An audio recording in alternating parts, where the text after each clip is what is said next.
작년에도 왔죠.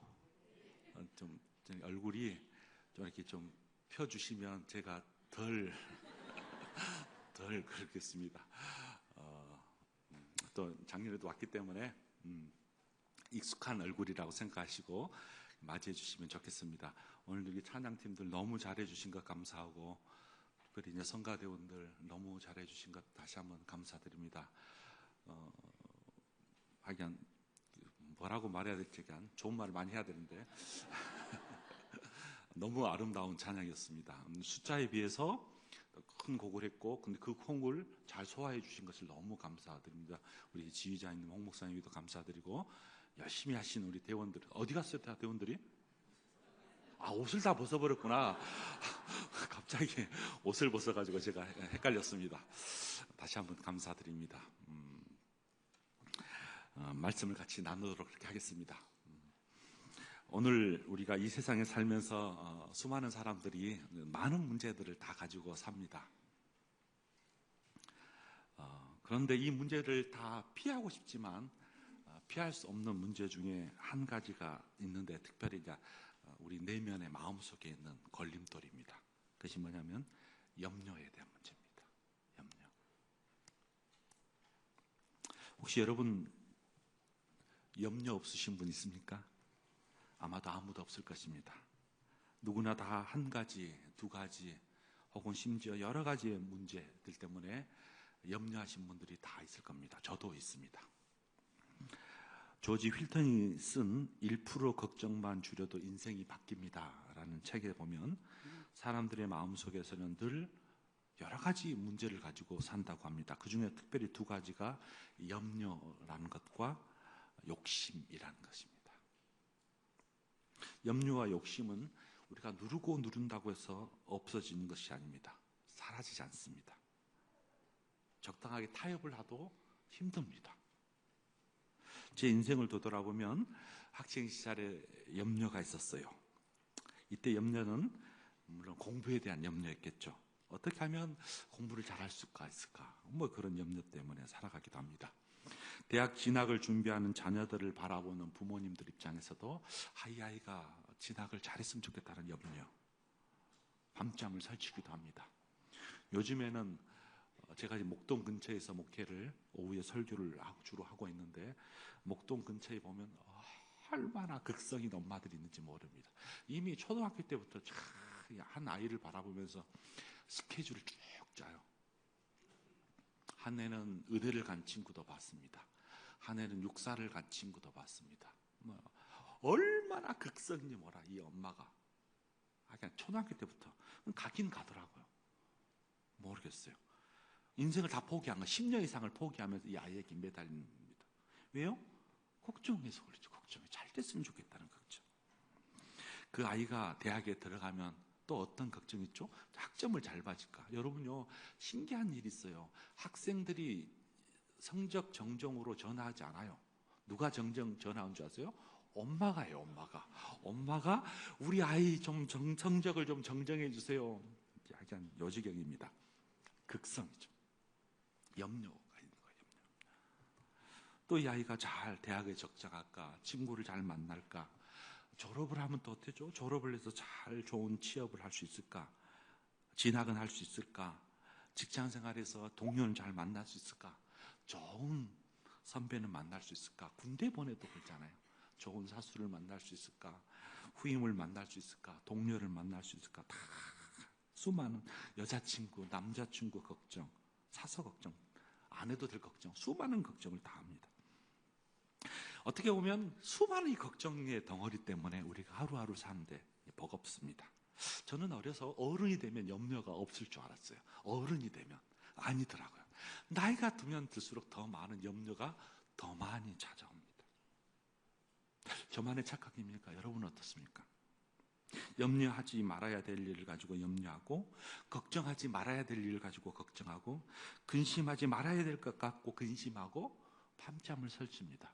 혹시 지난 밤은 안녕하셨습니까? 왜 이렇게 다 온통 우리가 근심과 걱정을 가지고 살아가요? 이러한 근심과 걱정은 우리의 삶의 일부분이 되어버렸습니다. 이 문제는 저만의 문제는 아닌 것 같습니다. 우리만의 문제는 아닌 것 같습니다. 1세기 당시 예수님을 따랐던 예수님의 제자들에게도 이 문제가 있었던 것 같습니다. 그래서 예수님께서 제자들을 불러놓고 이렇게 말씀하잖아요. 오늘 본문 보니까 25절 염려하지 말라, 27절 염려함으로, 28절 염려하느냐, 31절 염려하여, 34절 염려하지 마라. 오늘 본문, 이 짤막한 본문 속에서도 염려는 단어가 계속해서 등장하고 있어요. 염려하지 말라, 염려함으로, 염려하느냐, 염려하여, 염려. 이처럼 염려란 올물 속에 빠져버린 예수님의 제자들을 바라보면서 예수님께서 이 염려에 대한 문제를 딱 정리해 주셨습니다. 우리가 염려의 실체를 상세히 보면 염려는 별 볼 일 없는 비생산적이라는 것이 우리가 살면서도 경험합니다. 본문의 말씀처럼요, 염려함으로 그 키가 한 자라도 자랄 수 있던가요? 염려한다고 문제가 해결되던가요? 염려한다고 몸무게가 줄어들어요? 그러면 저도 염려하겠습니다. 염려해버리겠습니다. 염려한다고 몸무게 줄어들지 않아요, 여러분. 그죠? 염려할 뿐이죠. 염려한다고 얘가 성적이 올라요? 아니에요. 염려한다고 얘가 좋은 대학을 들어가고 좋은 직장에 가요? 아니에요. 염려한다고 잘 살아요? 아니에요. 염려한다고 사업이 잘 돼요? 아니에요. 결코 염려한다고 모든 문제가 해결되지 않아요. 오히려 그 문제 속에 빠져들어서 힘들 뿐이에요. 믿음, 염려라는 저 편에 가보면, 믿음 저편에 가보면 염려가 또 있어요. 심지어 이 염려 때문에 우리의 신앙이 젖먹기도 해요. 심지어 어떤 사람은 이 염려의 노예가 되어 있기도 해요. 정말 놀랄 일 아니에요? 오늘 본문 보세요. 25절. 그러므로 내가 너에게 이르노니 목숨을 위하여 무엇을 먹을까, 무엇을 마실까, 몸을 위하여 무엇을 입을까 염려하지 말라. 목숨이 음식보다 중하지 아니하며 몸이 의복보다 중하지 아니하냐. 얼마나 피토하면서 샘플을 이야기하면서 이야기해 주세요. 이 세상에 살면서 우리가 두 가지 필수품이 있어요. 먹고 마시는 것, 입는 것. 이것이 우리 삶에 중요한 것은 사실이나 이것이 우리의 목표거나 이것이 우리의 이상은 아니에요. 먹고 사는 것에 대해서 제가 부인하는 것은 아닙니다. 어디 있겠어요, 누군가. 그런데 육체를 위하여 빵이 필요한 것이지 빵이 영혼을 만족시키지는 않아요. 여러분, 여러 브랜드가 있더라고요. 제가 한번 검색해 봤어요. 뭐 구찌, 발리, 프라다, 발음도 잘 안 돼요. 뭐 샤넬, 또 버버리, 그 버버리인지 모르냐, 버버리, 뭐 멀버리, 글로에 막 이름조차 복잡한 이름들이 다 있더라고요. 이거 다 이 브랜드병에 우리도 다 걸려버렸어요. 명품을 입고 걸치고 들고 다니는데 혈안이 되어버렸어요. 매스컴이 이것을 우리를 조장을 해요. 이것이 우리의 목표와 이상은 아님에도 불구하고 마치 그런 것처럼 보여져요. 한두 개 좀 들고 다니면 가오가 쓴가 봐요. 흘러가는 유행이고 일순간의 만족이고 자극일 뿐인데도 불구하고 우리가 그것에 목숨을 걸어요. 필연적인 문제가 아님에도 불구하고 모양이고 외식이고 외형이고 허세라는 것을 다 알면서도 여기에 빠져들어요. 빠져드는 순간 먼저 언제요? 염려가 와요. 갖고 싶은 염려, 이것 때문에 차지하고 싶은 염려, 이것 때문에 허세부리할 염려. 여러분, 세상을 가까이 가면 갈수록 우리가 하나의 중요한 신앙적 원리가 있어요. 우리가 세상을 가까이 가면 묘하게 하나님이 그보다 더 멀어져 버려요. 우리의 신앙을 한마디로 다시 말하면 불신앙이라는 사실이에요. 우리가 세상을 가까이 가면 가까이 갈수록 하나님이 멀어져 버려요. 눈에 보이는 것에 관심을 갖기 시작하면 내 자신의 염려 속에 타인과 반드시 비교하면서의 염려의 동굴 속에 빠져버려요. 주님은 이렇게 말씀하잖아요. 음식보다 중요한 것은 목숨이고 의복보다 중요한 것은 몸이지 않느냐는 거예요. 몸. 그런데 왜 우리는 본질을 무시하고 모양과 외형, 보이는 것에 연연하면서 우리가 염려라는 덩어리 속에 빠져버리는지 모르겠어요. 예수님이 그래서 이 비유를 통해서 말씀해 주시잖아요. 그럼에도 불구하고 우리는 왜 이러한 것에 집착하고 있는지. 한마디로 우리의 죄성 때문에, 죄성. 무서운 독보석 같은 죄가 달콤하게 우리의 마음을 흔들어 놓고 우리의 생각을 복잡하게 만들어 놓고 유혹해 버려요. 여러분, 신앙생활자고 믿음이 있다고 해서 유혹이 없어져요? 아니에요. 믿음대로 더 살려고 하면 반드시 나타나는 것이 뭐냐면 유혹이에요. 유혹. 베드로전서, 베드로후서 바라보십시오. 일만 읽어보세요. 우리가 믿음으로 확 붙잡고 살면 살수록 그만큼 다가오는 것이 뭐냐면 유혹이에요. 유혹. 왜? 믿음을 더 굳건하지 못하도록 나를 흔든단 말이에요. 그 유혹 중에 하나가 염려예요. 염려. 잘못된 염려예요. 그것도. 이런 염려로부터 자유로울 수 없는 것이 우리의 인생이기도 해요. 그래서 본문에서는 염려하지 말라라고 되풀이해 주었어요. 누가 염려함으로 그 키가 자라느냐? 어찌 의복을 위하여 염려하느냐? 염려하여 이르기를 무엇을 먹을까, 무엇을 마실까, 무엇을 입을까 하지 말라. 그러므로 내일 위를 위하여 염려하지 말고 오늘 여러분이 열심을 다하여서 내일 일은 내일 염려하라 라고 말씀해 주셨어요. 결국 우리 모두는 다 이런 염려와 근심과 걱정에 쌓여 있어서 그 눌림 속에 있다는 반증이에요. 염려는 독과 같아서 마침 독성이 있어요. 이 독이 갑자기 퍼져서 죽이진 않아요. 서서히 이 독이 우리의 몸을 퍼뜨리고 마치 마약과 같아서 끊을 수 없고, 그래서 결국은 염려의 노예가 되어버려서 살아가요. 그래서 우리가 흔히 이런 말 하잖아. 걱정도 팔자란 말이에요. 무슨 말이야? 안 해도 될 걱정을 그냥 사서 한다는 말이에요. 염려와 걱정에 이끌려 사람들이 살아간다는 말이에요. 이 세상의 모든 염려를 혼자 짊어지고 사는 사람들도 보잖아요.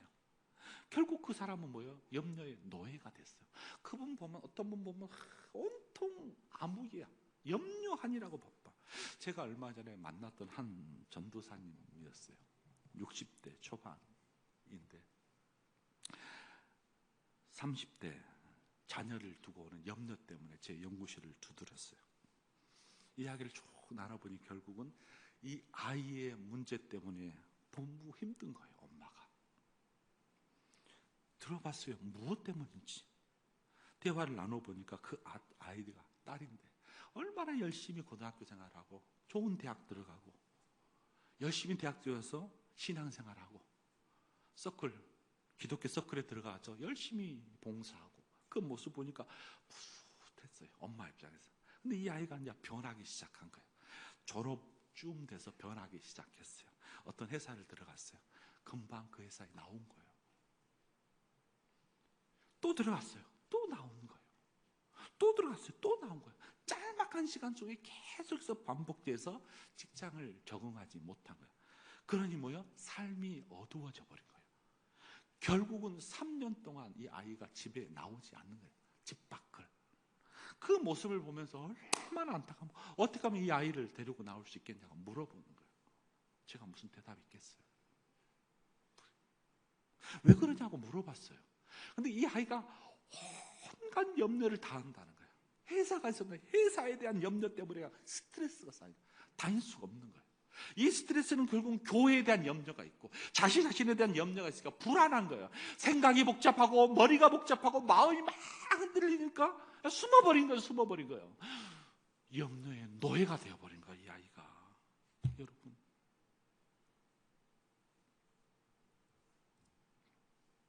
염려하지 않아도 될 일에 염려 속에 빠져버린 거예요. 아이가 너무 염려에 지쳐서 삶을 포기할 직전까지 간 거예요. 사랑하는 여러분, 예수님의 말씀대로 염려를 포기해야 되는데 염려를 포기하지 못하고 염려한다고 키가 자라지 않는데 키가 자라게 해달라고. 죽어가는 사람을 생명을 염려한다고 생명이 연장되는 것이 아닌데 끊임없이 염려하고, 이러다 보니까 이 염려하면서 번뇌에 빠져버린 거예요. 주님은 우리에게 한낱 괴로움은 그날에 족하다고 말씀해 주셨잖아요. 모든 염려를 나에게 맡겨버리라고 말씀해 주셨잖아요. 수고하고 무거운 짐진 자들아 다 내게로 오라. 주님께 모두 나가기만 하면 우리의 염려와 밤잠을 설치는 번뇌를 다 그분이 몰아가 주신다고 했음에도 불구하고, 주께서 다 사하여 주신다고 말씀해 주셨음에도 불구하고 염려라는 덩어리 속에 우리가 살고 있습니다. 제가 한 통계를 읽어봤어요. 우리가 하는 걱정의 40%는요 절대 현실에서 일어나지 않는 일을 가지고 염려한대요. 우리의 걱정의 30%는 이미 일어난 일을 가지고 걱정한대요. 이미 이루어져 버린 일 가지고 걱정하고, 22%는 정말 사소한 일을 가지고 수많은 걱정을 하고요, 단지 4%만이 우리가 어쩔 수 없는 일들을 가지고 걱정한대요. 이 통계를 보면 우리가 얼마나 허무한 것에 억눌려서 살고 있는가를 보게 됩니다. 현실에 일어나지 않는 일, 정말 사소한 일을 가지고 염려하면서 밤잠을 설친다는 말이겠죠. 잠언 12장 25절에 보면 근심이 사람의 마음에 있으며 그것으로 번뇌케 한다. 여러분 중에 혹시 근심 때문에, 염려 때문에 밤잠을 설쳐 본 적 있습니까? 혹시 쓸데없는 잡념의 노예가 되어서 엎치락뒤치락 해본 적 있습니까? 물밀듯이 번뇌를 싸고 도는 염려를 끊어야 함에도 불구하고 이 염려가 몰아가지지 않는 거예요. 계속해서 내 머리와 내 마음을 빼앗아 버린 거예요. 스스로 도망가지 않아요, 여러분. 스스로 사라지지 않아요. 그럼에도 불구하고 껴안고 살아가는 우리의 모습을 봅니다.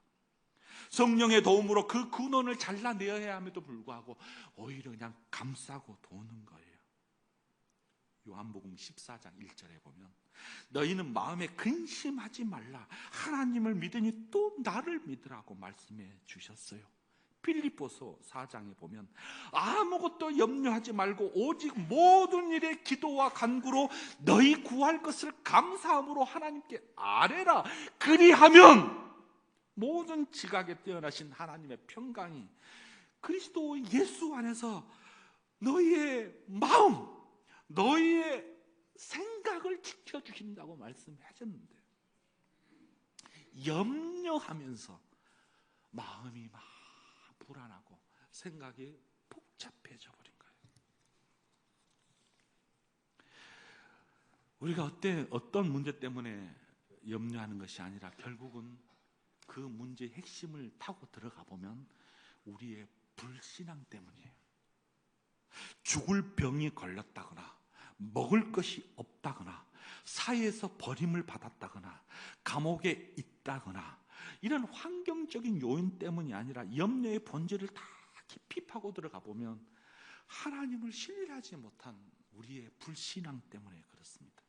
하나님을 신뢰하는 신앙이 있고 그것이 하나님이 내 곁에 늘 감싸고 계시고 하나님이 늘 나를 지켜주신다고 어떤 환경이 몰려온다 할지라도 염려하지 않겠다고 하는 신앙이 있어야 되는데, 어떤 위기가 다 부딪히면 막 마음이 막 움직이기 시작하는 거예요.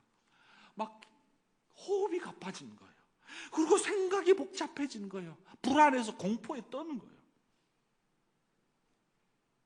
여러분, 바울은 이 감옥이라는 환경 속에서 어떤 모습을 보냐, 이 감옥을 보지 않았어요. 바울은 이 감옥이라는 이 암흑한 세계를 바라보지 않고 이 감옥에 저 넘어 있는 하나님의 세계를 바라본 거예요.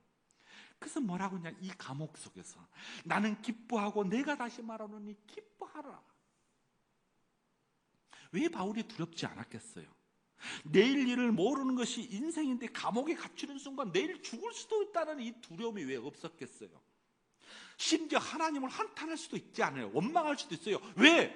하나님이 일하겠다고 해서 감옥에 갇혀 있는 것밖에 없는 거예요. 자기 사리사욕 챙기려고 감옥에 있는 거 아니잖아요.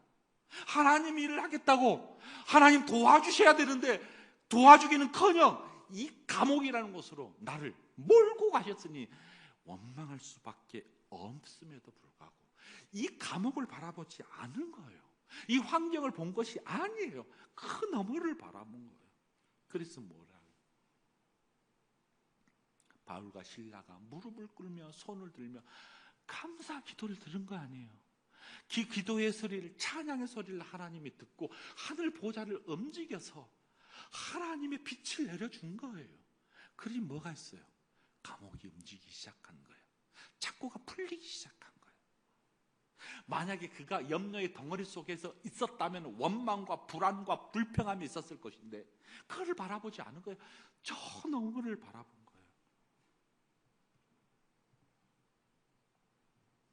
우리가 더 이상 염려할 필요가 없음에도 불구하고 우리는 염려의 덩어리 속에 빠져버려요. 그래서 뭐라고 말해서 본문에서는 26절, 야, 공중의 새를 한번 봐라. 예수님이 제자들을 모아놓고 근심과 걱정에 빠져있는 제자들을 불러놓고, 야, 공중의 새를 보라. 심지도 않고 거두지도 않고 창고에 모아두지도 아니했으나 다 천부의 하나님이 다 이들을 귀하게 여겨서 다 먹이지 않았느냐. 공중의 새도 간섭하시는데 왜 너희일까 보냐. 너희를 내어놓을 거냐. 너희를 돌보지 아니하지 않겠지 않냐 라는 말이에요. 새들을 보라는 거예요. 씨를 뿌리지도 않고 거름도 주지도 않았어요. 그들은 농사법도 몰라요. 새가 무슨 농사법을 알겠어요. 그저 날아다니는 거예요. 날아다니는 거. 그러나 저 지면을 바라보고 하나님의 다스리심과 하나님의 기르심을 바라본 그 농작물에 먹는 거예요. 그러나 여러분 잘 생각하셔야 돼요. 그저 새가 먹진 않았어요. 새도 부지런히 날아다녔어요. 그리고 부지런히 먹을 것을 찾아다녀서 구한 거예요. 하나님의 방법은 불로소득, 게으른 것을 의미하는 것은 아니에요. 하나님께서 다 해주셨는데 그것을 열심히 찾아다녀서 먹는 거예요. 오늘 비유 또 하나 이야기했잖아요. 어찌 의복을 위하여 염려하냐. 들레 백합화를 보라는 거예요. 생각하지도 않고 수고하지도 않고 길쌈도 하지 하였으나 그들을 다 아름답게 하나님이 길러주셨잖아요. 부모가 자녀를 낳으면서 그 자녀에 대한 계획을 다 갖고 있어요. 하나님도 우리가 신앙을 갖게 될 때부터 우리를 향한 계획을 가지고 있어요. 그 계획이 뭐냐면 예수님 닮은 거예요. 예수님 닮은 거. 하나님이 우리 자녀들의 입시, 우리 자녀들에 대한 관심, 그들의 취업, 그들의 결혼, 우리의 사업, 우리보다도 더 많은 관심을 가지고 기르시고 관심을 갖고 있다는 사실이에요. 하나님 우리 생애에 찬란한 길을 예비해 주시면서 하나의 조건을 걸었어요. 그 조건이 뭐냐면 내 뜻을 순종하느냐라는 거예요. 그 길을 인도하신 그 하나님의 이야기를 귀 기울일 것이냐는 거예요. 여기에 귀를 기울여야 되는데도 불구하고 우리 마음속에는 불안과 내 생각 속에는 복잡한 이 염려의 올무 속에 빠져서 하나님의 뜻이 안 들려요.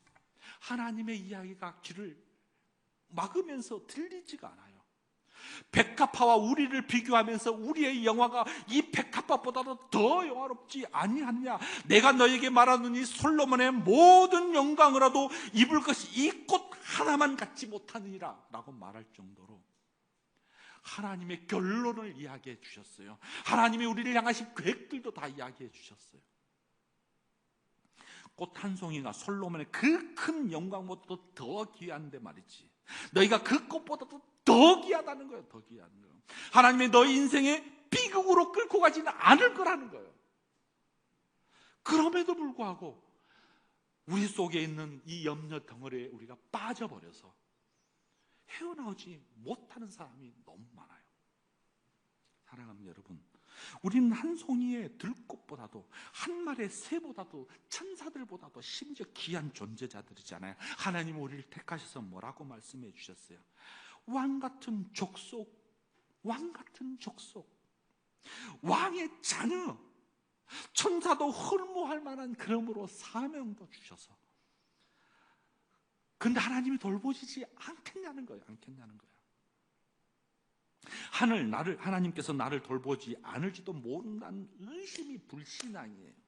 이 불신앙이 흔들려요. 내 마음이. 이 불신앙이 내 생각을 복잡하게 만들어요. 내가 내 인생에 그래서 주인이 되고 싶은 마음이 빠져버려요. 우리의 염려의 울타리를 벗어나지 못하고 그 속에 헤매버려요. 여러분, 나만 장군이 문둥병에 걸려서 엘리사를 찾아갔어요. 어느 날 엘리사가 나만에게 이런 이야기를 합니다. 자, 너가 낫고 싶으냐? 문둥병에서? 그러면 요단강에 가서 7번 목욕하라고 이야기합니다. 그런데 6번 돌아도 아무런 변화가 없어요. 그러면 이제 누가 불안해져요? 주변에서 막 불안한 거예요. 장군님 각자 갑시다. 안 되는 것 같아요. 그 정도면 충분해요. 주변 사람도 불안했지만 진짜 불안한 사람은 누구예요? 자신이에요. 자신이면 얼마나 불안했겠어요. 주변 사람들이 불안하고 염려한 것 플러스 자기 자신의 두려움, 이것이 믿음의 현실이에요. 우리가 바라보는 현실이에요. 그럼에도 불구하고 나만 장군은 하나님을 신뢰하면서 마지막 이 불안한 마음, 이 두려운 마음, 복잡한 생각을 다 내려놓고 그냥 두벅 그 일을 한 거예요. 그것이 바로 기적이에요. 기적. 그것으로 하나님께서 그 기적을 삼으셔서 우리의 염려를 다 몰아내버리는, 염려를 몰아내버리는 기적을 사용하셔서 치유를 해주셨어요. 염려는 하나님의 백성들이 하는 것이 아니에요. 염려는 하나님을 믿지 않는 사람들, 이방인의 특징이에요. 그럼에도 불구하고 이방인들처럼 말이죠, 우리가 살아요. 31절 보세요. 염려하여 이르기를 무엇을 먹을까, 무엇을 마실까, 무엇을 입을까 하지 말라. 이것들은 다 이방인들이 구하는 것이다. 이방인들의 특징이 뭐라고요? 먹을 것, 마실 것을 걱정하는 것이 이방인들의 특징이래요. 하나님 없는 사람들의 모습이래요. 그런데 왜 우리가 하나님께서 염려하지 말라는 말에는 너희들이 신앙에서 흔들리지 말라는 거예요. 신앙을 붙잡아라는 거예요. 그러면서 뭐라고 말씀해 주셨어요? 너희는 나라와 의를 구하라 라고 말씀해 주신 거예요. 내가 적극적으로 살아가라는 거예요. 구하라 그래야면 너에게 주실 것이고, 찾으라 그러면 찾을 것이고, 문을 두드리라 그러면 너에게 열릴 것이라는 세상을 향하는 도전적인 하나님의 말씀을 붙잡고 살아가는 것이지, 올무라는 울무 속에 빠져서, 올무라는 늪 속에 빠져서 허우적거리는 것이 아니라는 거예요. 왜? 이것은 이방인들이 하는 거라는 거예요. 믿는 하나님의 사람들이 할 것이 아니라는 거예요. 너희들이 할 것은 구하는 것이고, 너희들이 할 것은 찾는 것이고, 너희들이 할 것은 두드리라는 거예요. 하나님의 나라를 위해서 내가 가지고 있지 않는 것을 열심히 찾고 말이죠, 내가 잊어버렸던 것을 열심히 찾고 말이죠, 구하고 말이죠, 두드려서 미래를 향해 나가라는 거예요. 그런 의미에서 그리스도인들, 저와 여러분은 절망할 필요가 없고 염려의 늪 속에서 헤매지 말아야 한다는 거예요. 단순하게 죄짓지 않을 정도로 살아갈 정도가 아니라요, 적당히 살아갈 정도가 아니라 적극적으로 하나님의 의와 선을 향하여, 미래를 향하여 열심히 예수님 닮은 삶을 살아가는 거예요. 그리한 그 꿈을 가져라는 거예요. 그 위대한 꿈이 뭐라고요? 그의 나라와 그 의를 구하는 거예요. 그리스도인의 최고의 꿈, 하나님의 나라 말이에요. 하나님의 나라는 뭐예요? 우리가 하나님의 나라는 먹고자 마시는 것이 아니라 오직 성령 안에서 의와 평강과 희락이라고 말했어요. 하나님의 나라는 먹는 것과 마시는 것이 아니라 오직 성령 안에서 의와 평강과 희락 말이에요. 하나님의 나라의 의를 사모하는 사람, 평화를 사모하고 말이죠, 기쁨에 가득 차고 말이죠, 천상을 향하여 순례의 삶, 하나님의 나라의 백성들의 삶을 살아가는 것 말이에요. 하나님의 의를 구하는 것은 하나님은 의로우신 분이라는 사실을 믿고 따라가는 거예요. 나라는 백성이 있다고 되는 것이 아니에요. 나라는 하나님을 지배하는 법, 하나님의 통치하는 원리가 있어요. 그것이 산상수훈의 원리고 팔복의 원리예요. 이 원리를 향하여 열심히 의를 향하여 쫓아가고, 하나님의 나라를 향하여 쫓아가고, 먹고 마시는 문제가 아니라 성령 안에서 의, 성령 안에서 평강, 성령 안에서 화평을 이루는 사람, 그리하면 모든 것을 너에게 더하여 주시겠다고 약속을 했어요. 신자는 그런 의미에서요, 좌절될 사람, 신자는 그래서 의미에서 염려된 사람, 신자는 그런 의미에서 걱정의 올무에서 벗어버리고 하나님을 바라보는 시야를 갖는 사람, 눈을 갖는 사람, 이것을 가르쳐서, 이 눈을 마주친 사람을 가르쳐서 하나님의 로망스, 하나님의 사랑을 받는 사람, 하나님의 기적을 경험한 사람, 하나님의 손길을 마주친 사람, 오병이의 떡과 물고기를 먹고 마시면서 배부름을 경험한 사람, 엘리야에게 까마귀를 주었던 그 음식을 3년만 동안 가뭄 속에서도 까마귀가 오는 음식을 먹고 마시는 그런 기적을 경험한 사람, 의를 구하는 사람은요, 그런 의미에서 삶과 희망, 절망이 아니라 소망을 갖는 사람. 그래서 오늘 본문의 마지막 이렇게 경고해 주었어요. 그러므로 내일 일을 위하여 염려하지 말라. 내일 일은 내일 염려할 것이요 한낱 괴로움은 그날의 족간이라고 말씀해 주셨어요. 사랑하는 여러분, 얼마나 많은 사람들이 내일 일 때문에 근심 걱정하십니까? 여러분의 내일은 어떻습니까? 사망의 음침한 골짜기가 가득 찬 암흑입니까? 아니면 오색 찬란한 무지개의 희망입니까? 우리에게 있어서 내일은 어떤 의미가 있습니까? 믿음이 없으면 내일은 언제나 절망이고, 하지만 믿음이 있으면 언제나 희망과 소망과 희망인데, 왜요?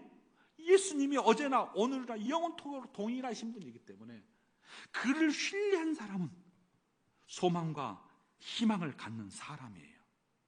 여러분, 우리가 내일 일을 염려하지 말아야 할 이유는 이렇게 이야기해요. 내일은 우리 것이 아니기 때문에 그래요. 왜? 내일은 내 것이 아니고 하나님의 것이에요. 내일은 하나님의 것이기에 하나님이 맡아서 할 일이에요. 우리가 내일 일을 염려하면서 오늘 하루에 우리가 힘들어하거나 오늘 하루에 버거워하거나 근심 때문에 밤잠을 설치지 말아야 하는 거예요. 내일 일은 하나님의 것이에요. 하나님이 알아서 책임져 줄 일이에요. 오늘 우리가 할 일은 뭐예요? 충성스럽게 하나님의 나라와 의를 향하여 나아가는 사람들. 사랑하는 성도 여러분, 사랑하는 우리 수원 장대교회 교원 여러분, 우리를 억누르고 있는 염려를 포기하기를 소망합니다. 우리가 염려한다고 키 자랄 수 없어요. 우리가 염려한다고 사라지지 않아요. 염려한다고 생명이 연장되지 않아요. 염려하면 염려할수록 번뇌뿐이에요. 주님 우리에게 한낱 괴로움은 그날에 족하다고 말씀하시면서 모든 염려를 나에게 맡겨버리라고 말씀해 주셨어요. 수고하고 무거운 짐진 자들아 다 내게로 오라. 주님께서 나오기만 하면, 수고하고 무거운 짐을 내려놓기만 하면, 염려 덩어리를 내려놓기만 하면 그거 다 책임져 주시겠다고 약속했어요. 우리의 모든 염려를 그분께 맡겨버리고 수고하고 무거운 짐을 다 맡겨버리고 하나님의 나라와 의를 향하여, 예수님 닮은 삶들을 향하여 충성스럽게 살아가게 되기를 주님의 이름으로 축복합니다. 아멘. 우리 찬양대원 앞으로 나오시고요, 함께 우리 찬양을 했으면 좋겠습니다. 내일 일은 난 몰라요, 하루하루 살아요.